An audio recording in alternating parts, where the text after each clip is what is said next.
Hi guys, I'm back, and right now I just want to say thank you for watching. Thank you for coming this far just to click play. And right now I'm going to read you one of my original poems. I wrote this poem from a list of words. I was just sitting down one day and I just wrote down a list of words that describe me as a person and who I consider myself to be. And I made a poem, so I want to read it to you guys.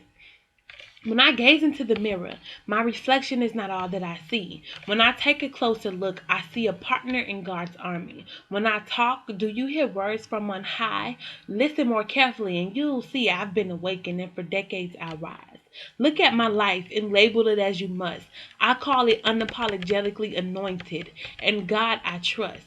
I am a friend of God, and He calls me friend. I'm His favorite girl. That ones who saved by grace testimonies will never end. And because I've been redeemed, God has placed me on the top of His A team. The rose that grew from concrete, I am the difference. Motivation at its finest, my dedication to the future will be timeless. I extend to you an invitation to witness greatness. I am a living testimony, called and chosen by Him on high. Blessed quietness am I. Pretty with purpose is my daily affirmation. It's most obvious that God is taking me to my destination. You can consider this my proclamation. The posterity is mine. My accomplishments will determine the ways of future times. Not only am I soul seeking, but being a fisher of men. Put aside all that you've just heard. My reign has just begun. Blessed and highly favored. My heart is beautiful. I am one of a kind. God favors me. It's because of Him I put into perspective all that I'll be. Excessively sophisticated with greatness comes relentless hatred. Every opportunity I've taken, just call me legend in the making.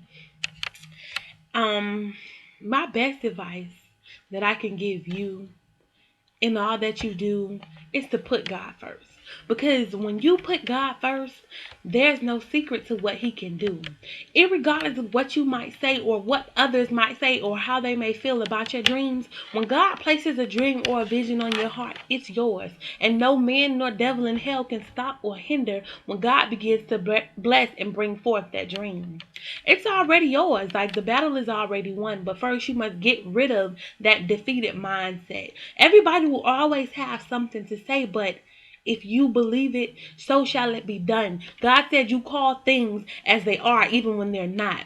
All you have to do is possess a mindset, one of you refuse to lose, you refuse to give up, you refuse to give in. And when you do that, you'll see mountains start to move. Me, myself, I have dreams so big that I make mountains look small. But as I sit, I ask myself, how? How will these dreams come true? How will I make it? But I put God first. I stay in my word. I stay prayerful. And I remember that if God placed it on your heart, it'll come to pass. So whether you want to be a teacher, lawyer, football player, whatever, if God meant for that to be for you, it'll be for you.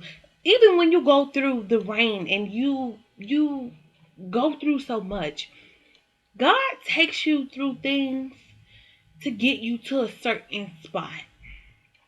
You're going to go through the shaking, the beating, the pressing. You're going to be wrong. You're going to lose. You're going to cry. You're going to feel heartache. You're going to feel pain. But if you just stay steadfast, immovable, and receptive to God's word and let people minister and speak to your spirit, God will do it for you. So just stay focused. Stay focused, stay determined. Irregardless of whatever the season, whatever it may be. Because God said there is a season for everything. There is a season to be successful. There is a time to be born. There is a time to die. There is a time to weep. There is a time to laugh. There is a time to plant. And there is a time for those things that are planted to be plucked. So what you must do, wait for your season. Don't get discouraged if it's not your time. God appointed you a time when it'll be your light shining. But what you first have to do is call on Him. Irregardless of what you're going through, call on Him. Because you go to everybody else with your problems, and God is saying, you forgetting to come to the one that truly cares. So, you got it. It's yours. In Proverbs 3 and 6 it says, remember the Lord in all you do and He'll give you success.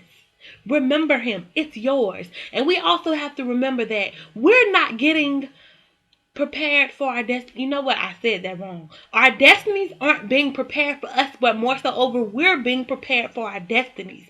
So just think about it. What you want to do, that dream, that career, that vision, that person, that place, it's already waiting for you. You're just not ready for it. So every day you have to ask God, God, work on me so that I may get to my destiny, because we have to remember God wrote the book of life. Everything, every day, how it shall be, how it is going to happen, he knows. So we have to get ourselves together in order to get to our promised land. So just stay optimistic, don't be doubtful, and watch your dreams come true.